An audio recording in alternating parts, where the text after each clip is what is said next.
Kebajikan akan membuat tuntutan untuk mengambil semula orang asing ni yang tadi kita tangkap untuk bekerja semula setelah PAS yang dimiliki oleh mereka sah dari segi undang-undang. Tempohnya berapa lama tu, Tuan?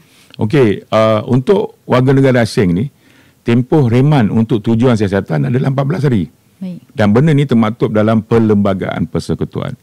Bagi warga negara Malaysia, apabila kita membuat satu tangkapan untuk menahan seseorang warga negara Malaysia itu, dalam Perlembagaan Persekutuan adalah 24 jam.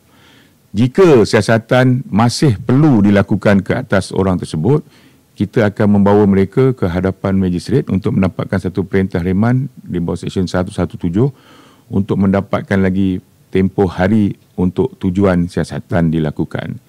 So dalam erti kata apabila siasatan selesai dilakukan, pihak di luar sana ataupun jiran kepada tempat kita buat tangkapan tu akan berkatalah, inilah immigration. Tangkap, lepas. Wayang je tu sebenarnya.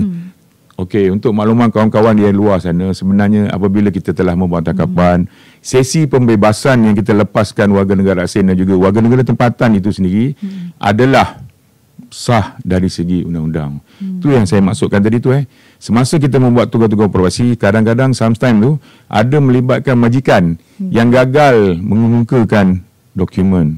So kita hanya ada tempoh beberapa jam sahaja semasa operasi untuk majikan tersebut membuktikan. Sometimes kadang-kadang ada yang betul. Kadang-kadang kebiasaannya hampir pasti 85% kegagalan majikan untuk menyerahkan dokumen kepada kita di tempat kejadian akan mengakibatkan tangkapan. So apabila kita lepaskan, itulah yang terjadi. 2-3 hari immigration lepas. 2-3 hari immigration lepas. So, perbezaan antara padi dan parti sangat menjadi keutamaan kami.